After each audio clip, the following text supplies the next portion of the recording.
Tem mais algum acréscimo, irmão, para fazer dessa parte do... É riquíssimo, né? Se a gente for para todos os detalhes, principalmente na lei e Salmos, também tem bastante coisa para acrescentar aqui. Acho que a gente só não falou do propiciatório, que eu acho que é uma parte importante. Eu tinha separado uns... Você quer falar, irmão? Pode falar. Não, fica à vontade. Eu até não. gostaria de falar, mas é não, complementação. Fale, pode falar. É só porque eu separei uns textos aqui. Da minha parte, a gente já está meio que se conduzindo para o final. O que eu queria falar sobre propiciatório? De todas as partes do tabernáculo, todas elas têm a sua importância. Nenhuma é menos que a outra. Mas o propiciatório, eu acho que é uma parte muito importante de todas as partes do tabernáculo. Por quê? Porque o propiciatório fala de perdão de pecados e fala de uma expiação eterna. Tá? Então eu acredito que a gente não poderia passar sem falar do propiciatório. Vocês já devem ter ouvido essa expressão, propiciação, e muitas vezes acabam talvez não entendendo o que quer dizer propiciação ou da onde que se tirou esse texto.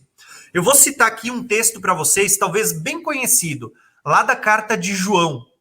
1 João 2, ele vai dizer assim, é um texto, eu nem vou botar na tela porque vocês conhecem esse texto. João vai dizer assim, meus filhinhos, ou filhinhos amados, ele diz, estas coisas vos escrevo para que vocês não pequem.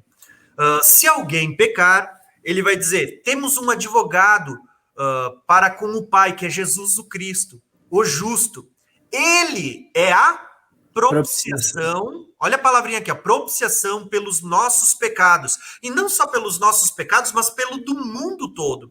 Tá? Então, vocês já devem ter lido várias vezes isso. O apóstolo Paulo, ele fala muito aos romanos, ele usa essa expressão propiciação, propiciatório, mas muitas pessoas não sabem que essa expressão propiciação ou propiciatório, ela vem justamente dessa tampa que estava em cima da Arca da Aliança, que era chamada de o propiciatório. Para vocês terem uma ideia, uma vez por ano, e isso a gente fala muito quando a gente faz a abordagem das 7 festas do Senhor, uma vez por ano, o sumo sacerdote entrava neste lugar com o sangue, né, de um carneiro, de um bode, e ele vinha ali e pegava aquele sangue e aspergia 7 vezes sobre as 4 pontas do propiciatório. Isso ele fazia por si, num primeiro sacrifício, porque ele tinha pecados, e depois ele fazia por todo o povo. Quando ele terminava de fazer esse sacrifício, passando o sangue desse bode sobre as 4 pontas do propiciatório, depois de aspergir sobre o propiciatório, nós vamos ver que por meio desse sacrifício havia perdão de pecados para todo o povo. E o povo passava um ano conectado com Deus, no ano seguinte ele repetia esse sacrifício. Ele era feito uma vez por ano. Quando a gente vê acerca de Cristo, e isso está conectado aos textos que Israel trouxe lá no início da live, Hebreus 9, Hebreus 10, ele vai falar justamente isso, que Cristo, o nosso sumo sacerdote, não de uma aliança terrena, não num tabernáculo feito por mãos humanas, mas no verdadeiro tabernáculo, ele diz, na realidade das coisas, ele diz que ele entrou uma vez por todas nesse lugar santo, diante do trono de Deus, que é a arca, né? Diante do trono de Deus, e não com sangue de animais, mas com o seu próprio sangue. E o que Jesus vai fazer? Propiciação pelos nossos pecados. E o detalhe é que Jesus vai deixar muito claro, o autor de Hebreus vai deixar claro, ele vai dizer assim, que é um sacrifício que foi perfeito, não precisa ser repetido ano após ano. Pelo contrário, Jesus fez uma única vez por todas, e por ser perfeito, não precisa ser repetido. Então, o propiciatório é uma das partes que eu vejo muito importante de todo o tabernáculo, porque ele aponta para a obra da redenção. Nós somos redimidos, nós somos propiciados, nós somos livres da culpa do pecado graças à obra de Cristo ligada ao propiciatório. Tá? Então, eu queria fazer essa colocação e com certeza Israel pode complementar aí. Não, deixa eu ver aqui. Basicamente, o que eu ia falar, você falou ali, né, irmão? Então, eu ia citar Romanos ali, que fala que Cristo é a propiciação pelos nossos pecados, mediante a fé, pela graça, etc, etc. Está lá em Romanos 3, né? Inclusive, até vou colocar aqui na tela, o irmão Nando Azevedo, ele colocou aqui, né? Assim, ao qual Deus propôs para a propiciação pela fé no seu sangue para demonstrar a sua justiça. Então, o termo propiciação é que está apontando com a Arca da Aliança, né? Para demonstrar a sua justiça pela remissão dos pecados dantes cometidos sob a paciência. Aí uma coisa interessante, mano. Uma coisa interessante é que nós vamos ver que quando nós vemos aquela cruz, irmão, e Cristo lá crucificado, ali é o quê? É o propiciatório. Você vê que Cristo está crucificado lá, e quando aquele sangue estava escorrendo nele, era o sangue sendo aspergido no propiciatório. Entende? Então Cristo era ali a tipologia do propiciatório. O sangue, por exemplo, quando ele usava aquela coroa de espinho, saía sangue, não saía? E aquele sangue ia escorrendo da cabeça até o corpo, né? Então, ali você está vendo que o sangue estava sendo aspergido, né? Então, ali você tem um momento que quando estava acontecendo uma relação com o dia da expiação. E o interessante é que quando Cristo está para ser entregue, nós vamos ver que Jesus, ele diante do povo vai ser colocado junto com Barrabás. E aí nós vamos ver que Barrabás vai ser mandado embora e Cristo vai ser sacrificado, exatamente como está na lei. Nós vimos que 2 bodes apareciam junto, mas um era liberto para ir para o deserto e o outro ia ser sacrificado pelo Senhor. Ali era uma tipologia do dia da expiação que estava acontecendo. Agora, irmãos, uma coisa que talvez, eu não sei se eu já falei para os irmãos, ou se os irmãos já conhecem, eu vou falar aqui. O dia da expiação, irmãos, que está apontando para cada aliança, ele tem uma tipologia, né?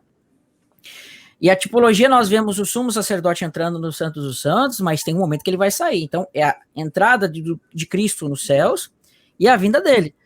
Isso a gente já falou diversas vezes, mas existe uma outra tipologia que é a seguinte, irmãos.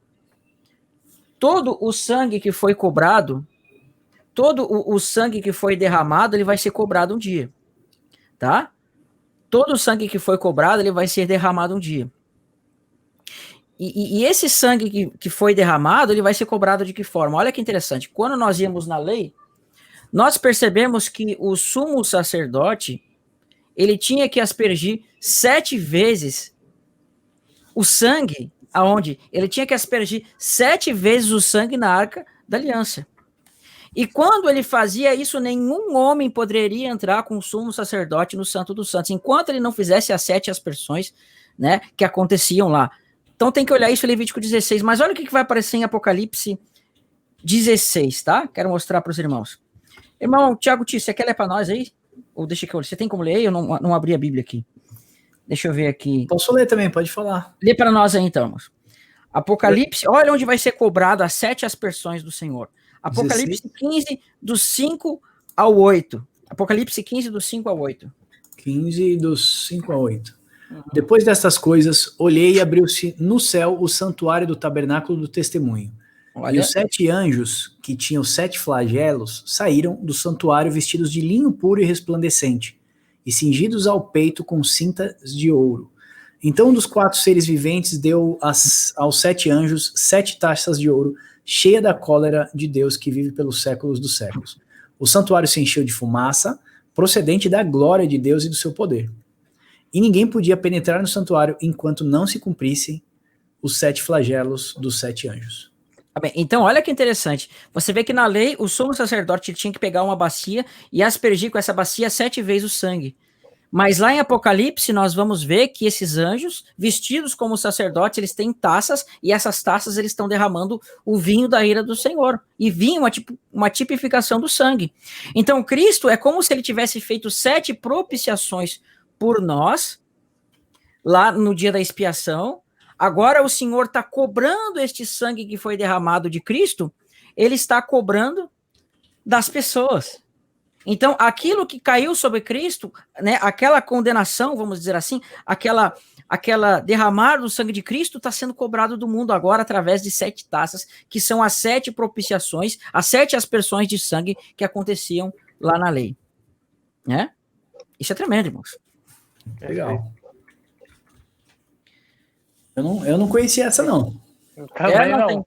Tem bastante coisa para ver sobre isso. Quando eu estava falando lá sobre as 7 aspersões lá no tabernáculo, era isso que eu tinha em mente também. Eu estava lembrando disso porque acho que foi até a gente que conversou, né? Um dia tu me falou sobre isso também, né?